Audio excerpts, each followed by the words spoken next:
that's why he's the most Googled man in the whole world. Yeah. So I think a lot of the let's call it pre Muzzy Tate, Pre-Islam Tate. pre-Islam Tate. I think everything that he did in that era, I think he did strategically, if I'm completely honest. And I think he mixed a little bit of I'm going to say things that I know are going to be shocking, even if I don't really mean them. With things that he genuinely does believe. Like I do think he genuinely believes women should be protected, because that, he bangs on about it all the time. Yeah, definitely. So, but the other things that he says, I think it's he contradictory only to that, isn't it? But I think he only says those things for the shits and giggles. Yeah. Because I've seen podcasts, and it's interesting because it depends what podcast he's on. Will depend on how he presents himself. Yeah. So the podcast where there's loads of like OnlyFans girls, right? And or like guys who you can joke around with in that way, he'll say things like for shock value. Yeah. But when he sits down with someone a bit more respectful and a bit more like, oh, this isn't a joke. Yeah. He seems to have slightly different conversations in a different way. So I think he's just playing everyone.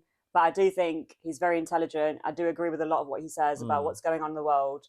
And, what he's kind of like preaching to a lot of these guys. He's saying, be in control of your mind, educate yourself, get strong, get businesses, etc., etc. And I don't think that's a bad message. Make money, be successful, have morals. Exactly. And sounds like a very bad person that we need to lock away. And the thing is, 3 months for no reason, no charges. The thing is, like, if because of all these the things that he did in his like shock value videos.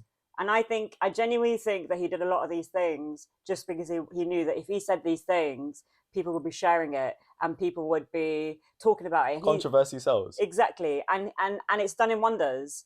And because there was an interview I watched with him with David Patrick Better thing, and he explains some of his like behavior in that, and he's like, I just say it to piss people off. He's like, I know you want to agree with what I'm saying, but then I'll say this ridiculous thing because but you'll be so mad at the ridiculous thing that I've said that you won't want to agree with me, even though what I'm saying is correct. Yeah. So he just enjoys like winding people up. Is essentially what he was saying, right, and he does it for the bands. So I think for the bands. But yeah, overall, I don't think that's what I was going to say. If you ask a lot of people, or what do you think of Andrew Tate, or why don't you like Andrew Tate? Like, there's so many videos on the internet I saw where people are like, oh, I hate Andrew Tate.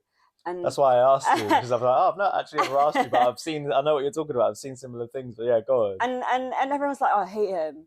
What for? Literally. Like, give us, and none of these people. They have a reason. And it's because, not social media, but I'd say the news outlets that don't really like him, and people that don't really like him because they've heard one little thing, or they've seen a clip out of context, or they've not really like got the whole picture. They've decided they don't like him, but they don't actually have a reason not to like him. It's because it was trendy for a group of people to not like him, and it was trendy for a group of people to like him. So and there's the divide again. Yeah. Do you know what I mean? But I don't think he's a bad person. He's been released from prison. There's no evidence, as what they say. So plot thickens. The maddest thing about that is like, what happened to like innocent until proven guilty?